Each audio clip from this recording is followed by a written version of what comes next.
Moletsi Musasa is a cobbler who works hard to take care of his family in a high-density suburb of Gaborone, Botswana.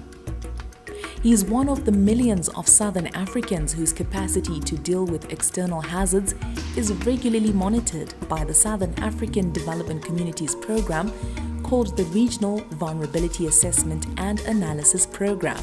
The Regional Vulnerability evolved from a point of trying to understand how do we help households that are not able to meet their food entitlement annually. We take into account the various vulnerabilities that exist into the region, but at the end of the day, our analysis is focused on food security because that's the key vulnerability in the region.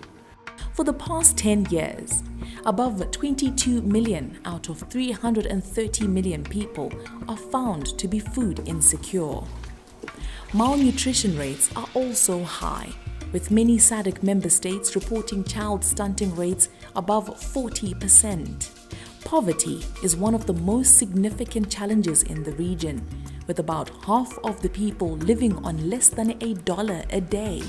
The region is also dealing with recurrent climate-related shocks that affect the livelihood of the population. Lenganji Sikaona is the chairperson of the Zambia Vulnerability Assessment Committee that operates under the Disaster Management and Mitigation Unit in the Office of the Vice President in Zambia.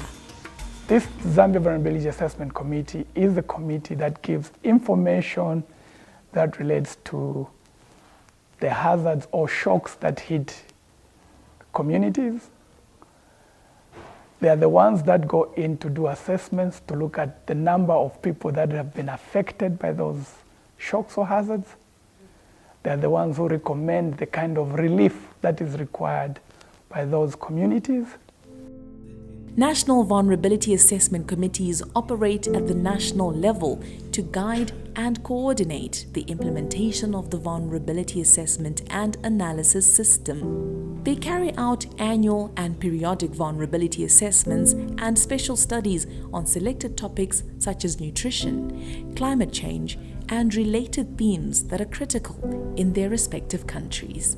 To come up with relevant and comprehensive information, these National Vulnerability Assessment Committees include representatives from a wide range of stakeholders, including, among others, government departments, UN agencies, funding institutions, academia, NGOs, and faith-based organizations. When we plan for data collection, we have to include the regional structures and other partners in our planning so that they can also partake in the collection of information.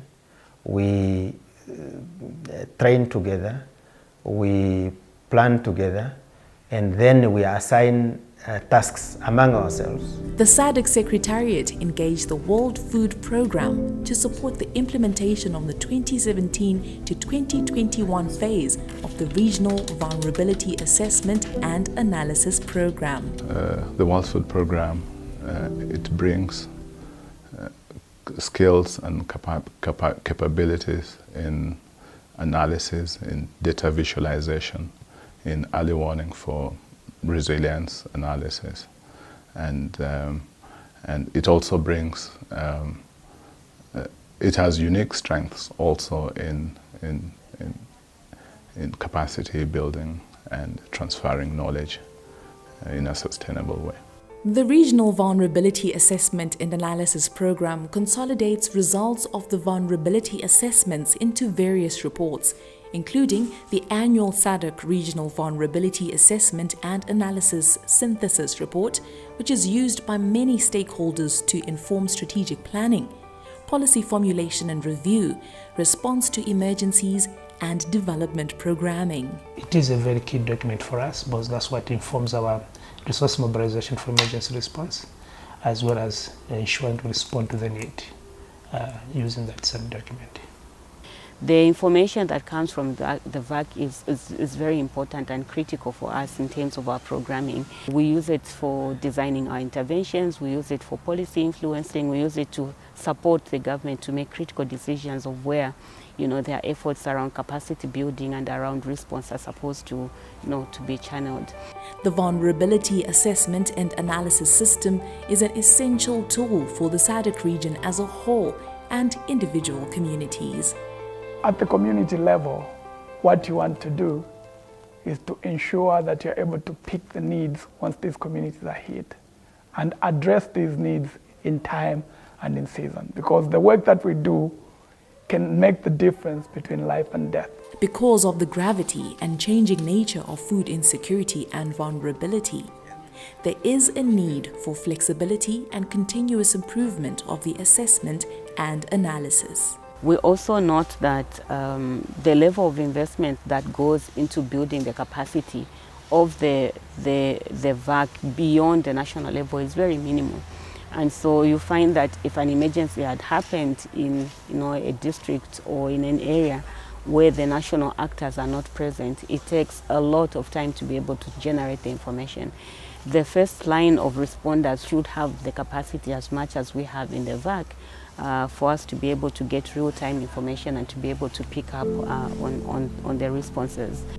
The scope of the Vulnerability Assessment and Analysis System has over the years been widened to include nutrition, gender, HIV, urban vulnerability, and markets. With an increase in regular climatic shocks such as the 2015-2016 El Niño drought, there is a need to build resilience in the region. The issue of resilience is one that is key. So we need methods that will be able to measure this resilience. And current methods are very data intense.